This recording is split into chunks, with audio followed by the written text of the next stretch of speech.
여러분, 이번 주 제가 영화 칼럼에 쓴 영화의 제목이요. 바비앤에 관한 진실이라는 영화인데, 이 영화에 대해서 잠깐 말씀드리겠습니다. 이 영화의 주인공 바비안는요, 프랑스의 유명한 배우로서 지난 40년 동안 프랑스 영화계에 아주 정상의 자리를 우뚝 차지하고 있는 그런 사람이었어요. 이 바비안느는요, 어떤 성격의 소유자였냐면, 자기가 세상에서 성공하기 위해서는, 또 명예를 얻기 위해서는 무엇이든지 어떻게 해서든지 하고야만 하는 그런 성격의 소유자였어요.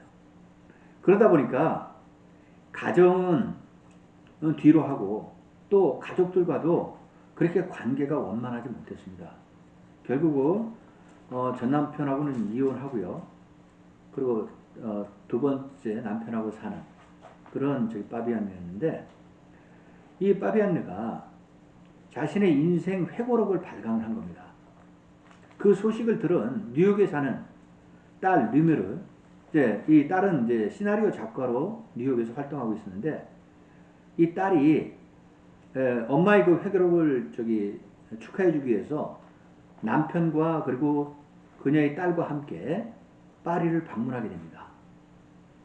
그래서 이제 오랜만에 가족들이 만났기 때문에 서로 반갑게 맞이하면서 그리고 즐거운 시간을 보냈어요. 그리고 그날 밤에 이 류미르라는 딸이 엄마가 쓴 회고록을 밤새 읽습니다. 그러고 나서 그 다음날 아침에 엄마한테 가서 이야기를 하는데, 엄마는 이제 정원을 거닐고 있었어요. 그래서 둘만이 있는 시간이었습니다. 이 딸이 뭐라고 이야기하냐면, 아니, 엄마가 쓴 회고록에는 한마디의 진실도 있지 않다 라고 이야기를 해요.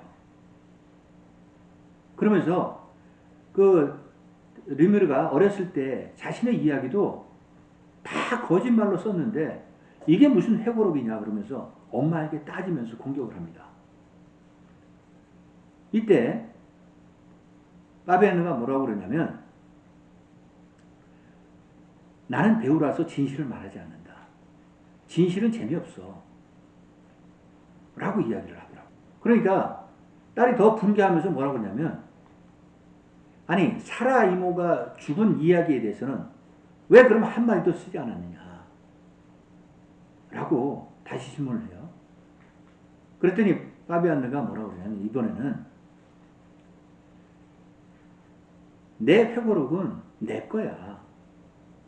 내 인생의 이야기를 쓰는 거야. 그래서 모든 것은 내가 선택하고 결정해 라고 이야기를 하더라고요. 여러분,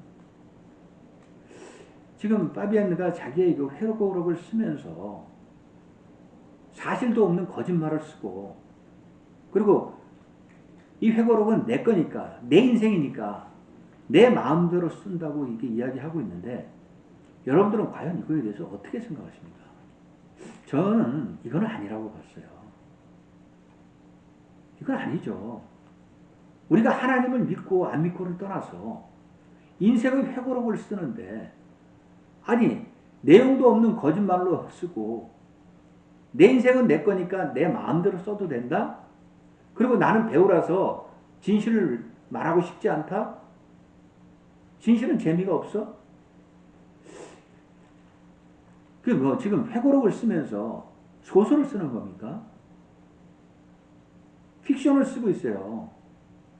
있지도 않은 사실을 그대로 썼다고 그러고, 자기 생각대로 썼다고 그러고요.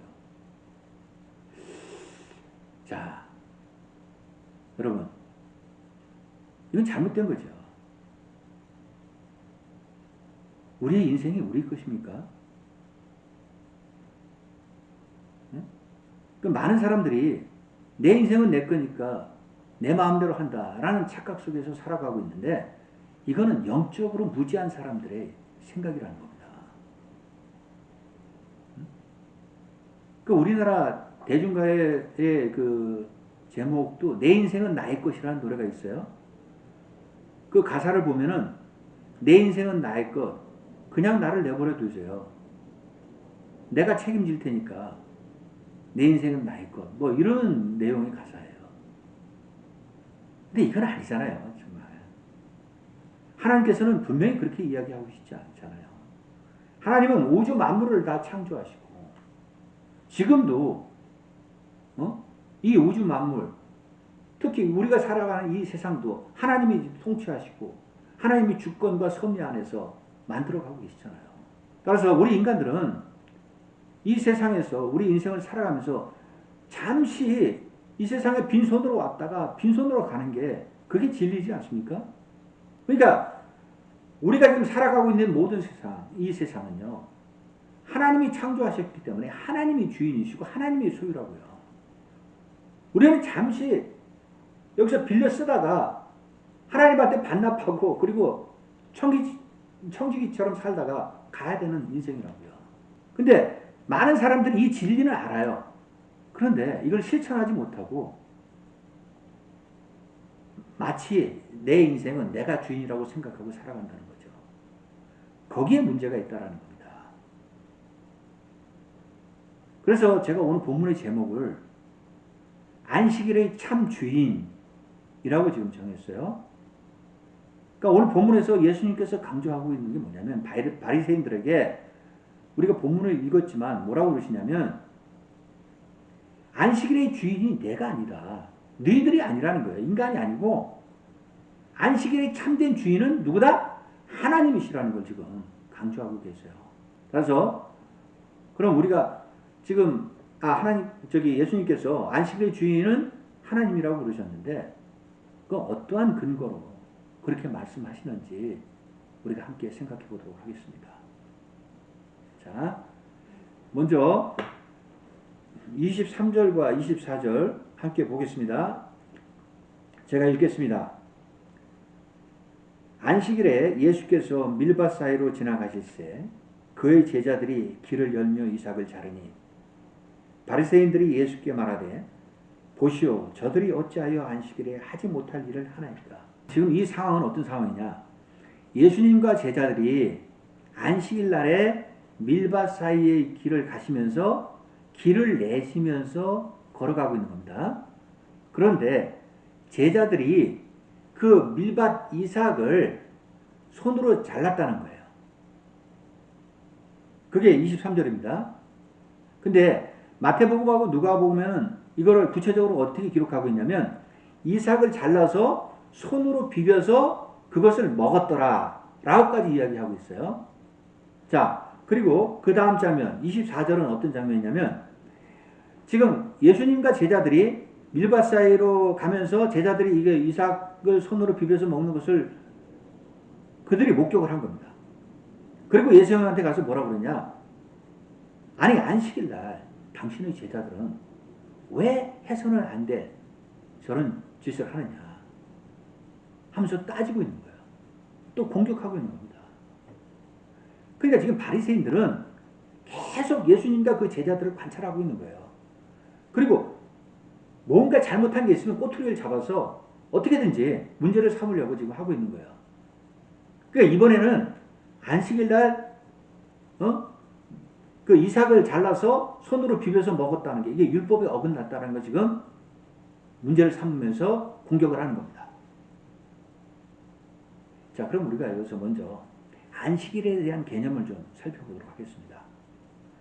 안식일에 대해서는요, 성경에서 어디서 최초로 이야기하고 있냐면 창세기 2장 1절에서부터 3절에서 안식일에 대해서 최초로 하나님께서 말씀하세요. 제가 한번 읽어볼게요. 창세기 2장 1절부터 3절입니다. 천지와 만물이 다 이루어지니라. 하나님이 그가 하시던 일을 일곱째 날에 마치시니 그가 하시던 모든 일을 그치고 일곱째 날에 안식하시니라. 하나님이 그 일곱째 날을 복되게 하사 거룩하게 하셨으니 이는 하나님이 그 창조하시며 만드시던 모든 일을 마치시고 그날에 안식하셨음이니라. 그러니까 이 말씀을 요약하면 하나님께서는 창조 사역을 위해서요 6일 동안 열심히 창조하신 겁니다. 그리고 일곱째 되는 날 안식을 하셨다라고 기록하고 있습니다. 그러니까 일곱째 되는 날 하나님께서는 또 이 안식일을 어떻게 만드셨냐? 거룩하고 복되게 만드셨다 라고 기록하고 있는 겁니다. 자, 그러니까 지금 우리가 여기서 분명히 기억해야 될 게 뭐냐? 하나님께서 안식이라는 개념을 주셨는데 우리에게 아직 너희들이 안식일을 지켜야 된다라고 명령하시지는 아직 않았어요. 그죠? 그러니까 하나님께서 6일 동안 일하고 하루는 쉬는 것이다 라는 개념만 말씀하셨던 겁니다. 안식일에 대해서. 근데 여기서 우리가 한 가지 생각해 볼 수 있는 것은 우리 인간들은 하나님의 형상을 따라 지음을 받았잖아요. 그럼 우리 인간들도 6일은 일하고 하루는 안식을 취하는 것이다. 이렇게 생각해도 큰 문제가 없다는 거죠. 자, 그리고 우리가 안식일에도 더 구체적인 개념이 어디서 나오냐면요. 출애굽기 20장에서 나옵니다. 자, 출애굽기 20장으로 가면요. 20장 8절에서부터 11절까지 말씀인데 제가 한번 읽어볼게요. 안식일을 기억하여 거룩하게 지키라. 엿새 동안은 힘써 내 모든 일을 행할 것이나 일곱째 날은 내 하나님 여호와의 안식일인즉 너나 내 아들이나 내 딸이나 내 남종이나 내 여종이나 내 가축이나 내 문 안에 머무는 객이라도 아무 일도 하지 말라. 이는 엿새 동안에 나 여호와가 하늘과 땅과 바다와 그 가운데 모든 것을 만들고 일곱째 날에 쉬었습니다. 그러므로 나 여호와가 안식일을 복되게 하여 그날을 거룩하게 하였느니라.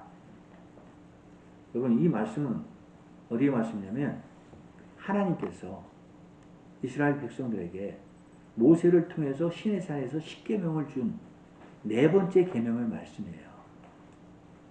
거기에서 최초로 우리 인간들에게 너희들은 안식일을 지켜라 하고 명령하고 계시는 겁니다. 그러면 하나님께서는 왜 이 안식일을 우리에게 주신 겁니까? 첫째, 우리 인간들에게 안식을 시키기 위해서. 그리고 두 번째는 뭡니까? 하나님이 이루신 창조 사역을 거룩하고 복되게 하기 위해서 안식일을 지키라 라고 말씀을 하신 겁니다. 자, 여기까지 이해하시겠죠? 자, 그 다음에 그럼 여기서 지금 뭐가 문제가 되느냐? 하나님께서 안식일날 아무 일도 하지 말라 라고 지금 또 명령을 하신 겁니다. 자, 이 말씀을 지금 바리새인들은 어떻게 해석을 하느냐? 안식일날 아무 일도 하지 말라는 율법을 만들어서요. 이래서는 안 되고 저래서는 안 되고 계속 안 되는 조항만 39가지를 만든 겁니다. 예를 들면은 안식일날 해서는 안 되는 일이 이삭을 추수하고 수확하고 타작해서는 안 돼요. 그리고 또 안식일날에 양털의 그 가죽을 벗겨서도 안 되고 또 안식일에는요 집을 허물거나 지어서도 안 되고 그리고 또 안식일에는 2글자 이상 쓰면 안 돼요. 그리고 재밌는 거는 안식일에는 2000걸음 이상은 가면 안 돼요. 등등 이러한 조항들로 인간을 구속시키고 자유를 억압하는 그런 안식이 되어버린 거예요. 거기에 문제가 있다는 겁니다. 지금. 안식일의 근본적인 핵심, 그러니까 하나님의 창조 사역을 기억하면서 우리가 인간들이 평안과 쉼을 가지는 게 안식일인데 그거의 어떤 기본적인 정신은 멀리 가버리고 인간을 율법적으로 가두려고 하는 그런 안식일이 되어버렸다는 겁니다. 그리고 또 안식일에 대해서 신명기 5장 15절에서 뭐라고 이야기하고 있냐면요. 자, 신명기 5장 15절에서는 너는 기억하라. 내가 애굽 땅에서 종이 되었으니 내 하나님 여호와가 강한 손과 편팔로 거기서 너를 인도하여 내었나니 그러므로 내 하나님 여호와가 내게 명령하여 안식일을 지키라 하시느니라. 지금 여기서 우리가 한 가지 생각해야 될 게 있어요. 출애굽기에서 하나님께서 안식일에 대한 명령과 지금 여기 신명기에서 하나님께서 하신 명령이 대상이 달라지고 있다는 겁니다. 출애굽기에서는 누구를 주 대상으로 지금 말씀하신 거냐면요. 출애굽한 이스라엘 백성 1세대를 향해서 말씀하신 거예요. 그때는 너희들이 하나님의 창조 사역을 기억하면서 안식일을 지켜라. 거룩하고 복되게 지키라. 그렇게 말씀하셨잖아요. 이번에는 신명기에서는 누구를 대상으로 하고 있습니까? 지금은 1세대는 가고 이스라엘 백성들 2세대, 그러니까 출애굽한 2세대들이 메인 타겟이 됐다고요. 그들에게는 지금 뭘 강조하고 계십니까? 너희들이 애굽 땅에서 출애굽해서 하나님께서 너희를 구원하셨던 구원 사역을 기억하라고 지금 말씀하고 계시는 거예요. 그러니까 약간 지금 포커스는 저기 처음에 1세대들한테 창조 사역이었고 이번에는 누구다? 2세대들에게 구원 사역을 강조하고 계시는 겁니다. 그게 안식일에 대한 토탈 총체적인 개념이에요. 따라서 안식일은 하나님을 기억하는 거예요. 하나님의 창조 사역과 하나님의 구원 사역을 기억하는 게 안식일이라고요. 그걸 중점적으로 우리가 먼저 생각을 해야 된다는 거예요. 그러니까 하나님이 우선이라는 것을 우리가 잊지 않아야 된다는 거죠. 안식일은. 하나님 안에서 우리가 평안을 찾고 쉼을 찾는 거예요. 그리고 거룩하게 복되게 지키는 게 안식일이라는 겁니다. 자, 그럼 이제 우리가 본문으로 돌아가겠습니다. 본문 23절로 이제 돌아가서 지금 이 상황 아까도 말씀드렸지만 예수님과 제자들이 밀밭사이 길로 가면서 제자들이 이삭을 손으로 잘라서 손으로 비벼서 먹었다는 게 지금 문제가 됐잖아요. 근데 바리새인의 관점에서 보면 이걸 율법적으로 어떻게 해석을 했냐면요. 이삭을 잘랐다? 그럼 너희들이 추수를 했다는 겁니다. 그 손으로 비볐다? 너희들이 타작을 했다는 거예요. 그러니까 안식일에는 추수하고 타작해서는 안 되는데 너희들이 그걸 했다는 겁니다. 그러니까 율법을 어겼다는 거예요, 지금. 그러니까 그들의 관점에서 그들의 생각으로 율법을 가지고 예수님을 공격합니다. 그 결국은 그들이 노리는 건 뭐냐? 당신의 제자들이 율법을 어겼는데 예수님 당신이 제자들 그렇게 가르치는 거 아니냐. 그래서 결국은 예수님을 공격하면서 예수님을 판단하고 정죄하고 있다는 게 그게 문제라는 겁니다.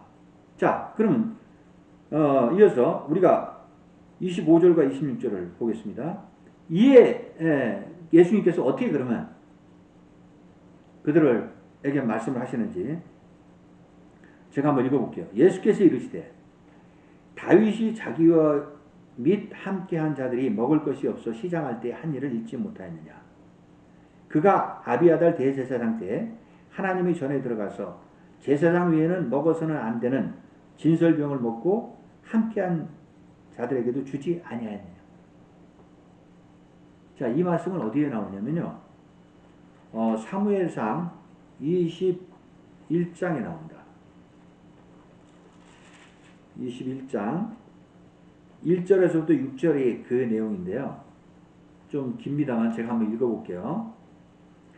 다윗이 노베 가서 제사장 아히멜렉에게 이르니 아히멜렉이 떨며 다윗을 영접하여 그에게 이르되 어찌하여 내가 홀로 있고 함께하는 자가 아무도 없느냐 하니 다윗이 제사장 아히멜렉에게 이르되 왕이 내게 이를 명령하고 이르시기를 내가 너를 보내는 것과 내게 명령한 일은 아무것도 사람에게 알리지 말라 하시기로 내가 나의 소년들을 이러이러한 곳으로 오라고 말하였나이다.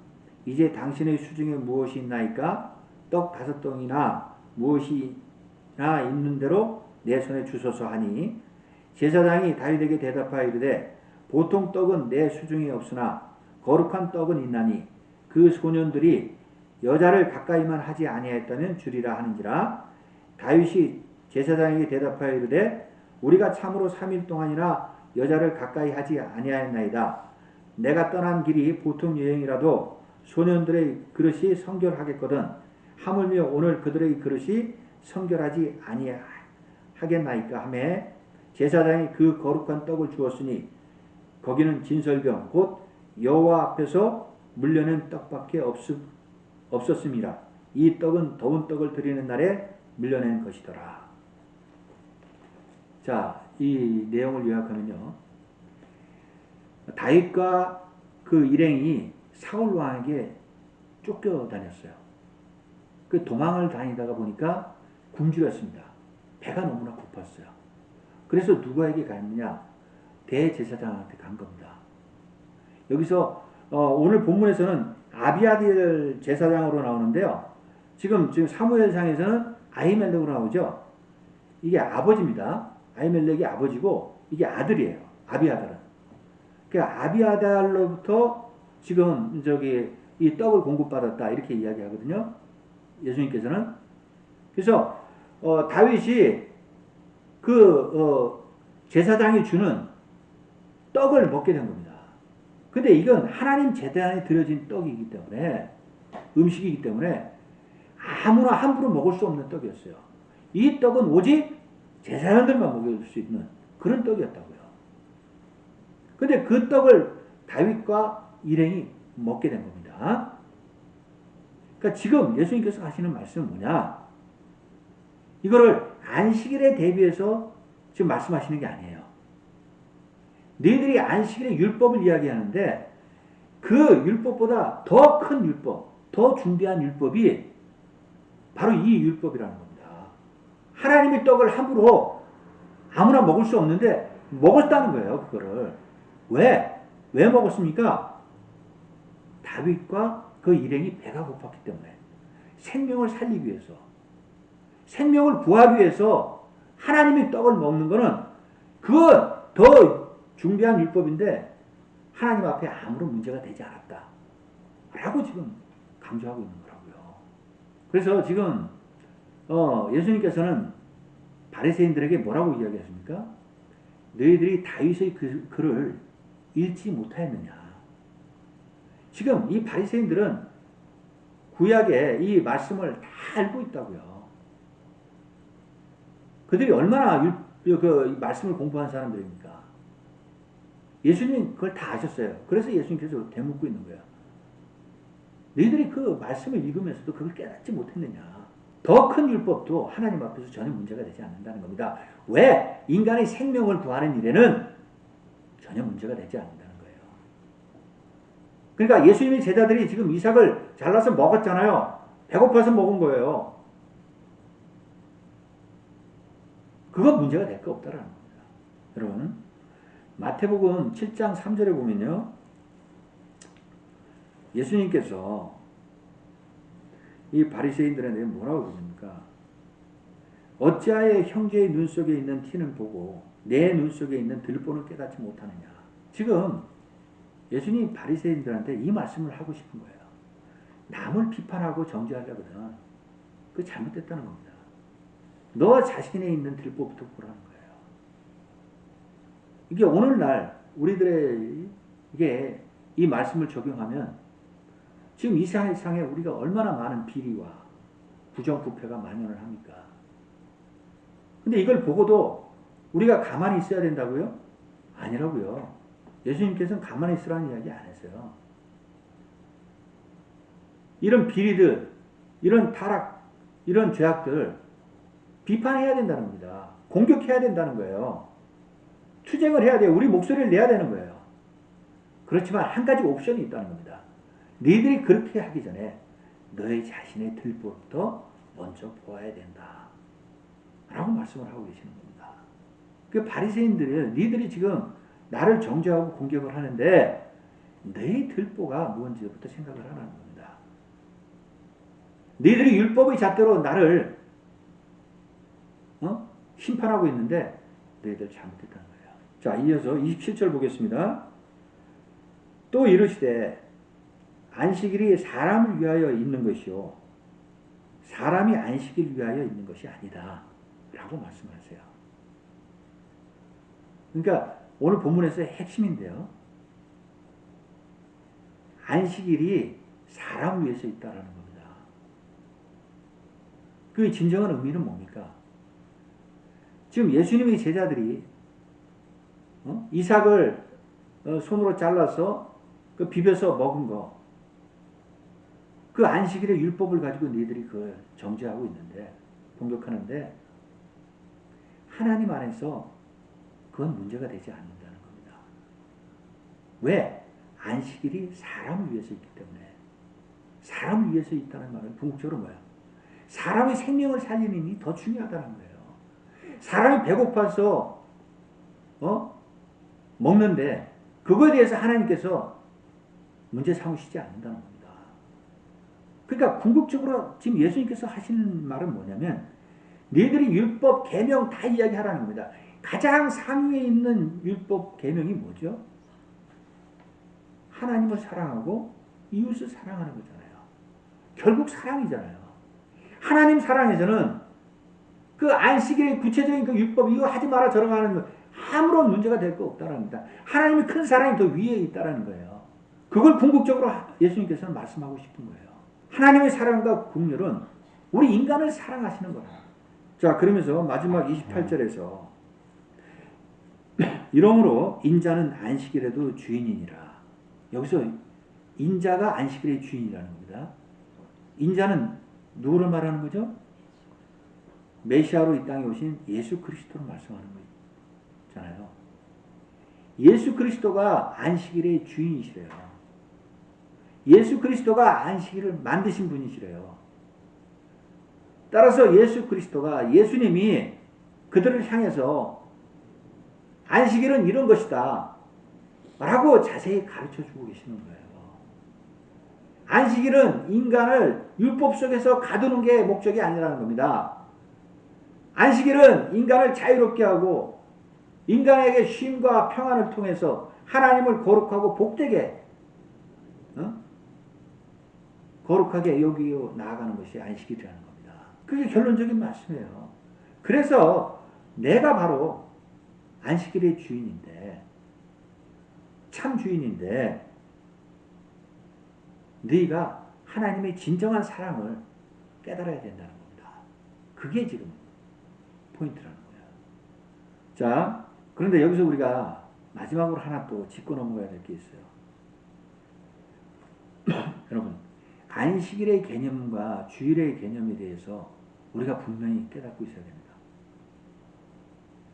일반적으로 안식일하면 여러분 토요일, 주일하면 우리가 달력상으로 이제 일요일 이렇게 이야기하잖아요. 그 시간적인 개념을 가지고 우리가 이야기하잖아요. 안식일과 주일을. 근데 그건 중요하지 않다는 겁니다. 진정 중요한 것은 안식일의 참뜻과 주일의 참뜻을 분명히 알고 있어야 된다는 거예요. 이건 달라요. 안식일은 뭐냐? 앞에서도 계속 제가 강조했지만 하나님의 창조와 구원의 사역을 기억하면서 하나님 안에서 안식을 구하는 게 안식일이에요. 그거는 평안과 쉼이 있는 거예요. 근데 주일은 왜 우리가 주일을 지키는 겁니까? 예수 그리스도가 부활하신 날을 우리가 기억하면서 기념하면서 지금 주일을 지키고 있는 거예요. 자, 그래서 오늘날 우리 그리스도인들은 안식일날 예배를 드리는 것이 아니라 주일날 예배를 드리고 있는 겁니다. 그런데 초대교회 때는요, 안식일에도 예배를 드리고 주일에도 예배를 드렸어요. 그러다가 시간이 가면서 이게 어떻게 됐습니까? 안식일에서 주일로 옮겨지게 됐습니다.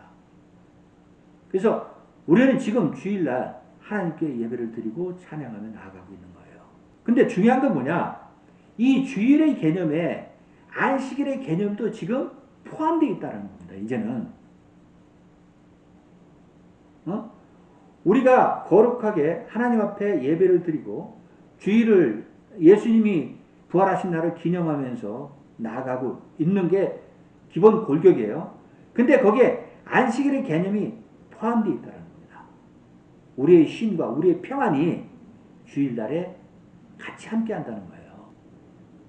그걸 분명히 깨닫고 계셔야 돼요. 근데 여기서 또 우리가 하나 생각해야 되겠어. 그럼 안식일이니까 우리가 평안하고 쉼 때문에 아무것도 못하는 거냐? 우리 그리스도인들이 할 수 없는 것이냐? 아니라는 겁니다. 우리가 그리스도 안에서 자유를 찾게 됐어요. 그렇기 때문에 우리가 안식일에 꼭 해야 될 일은 할 수 있다는 겁니다. 우리가 생업에 지장이 받아주면서 우리가 주의를 지켜야 된다? 아니라는 거예요. 일할 수 있다는 겁니다. 꼭 예배당에만 나와서 주일 성수를 해야 되냐? 아니라는 거. 그것도 형식적인 율법적인 거는 떠나라는 겁니다. 아니 급한 일이 있고 긴급한 상황이 있고 내 생명이 더 중요한데 그러면 생명을 구하는 일을 멀리하고 그러면 안식일을 주의를 지켜야 되는 겁니까? 아니라는 거죠. 여러분 오늘 말씀 결론을 맺겠습니다. 우리는 이제 예수님 이후에 이 주일을 안식일로 지키고 있는 거예요. 그래서 우리는 거룩한 주일날 하나님께 예배드리는 겁니다. 따라서 결론적으로 안식일의 근본적인 핵심은 형식적인 게 구애받지 말라는 겁니다. 우리가 주일을 지키는 것은 참된 그 안식일의 주인은 누구시다? 하나님이시다. 하나님이라는 것을 결코 잊지 않고 우리가 하나님을 위해서 거룩한 예배로 복된 예배로 나아가는 것이 우리 진정한 그리스도인이 해야 될 몫이다 라고 말씀을 드릴 수 있다는 겁니다.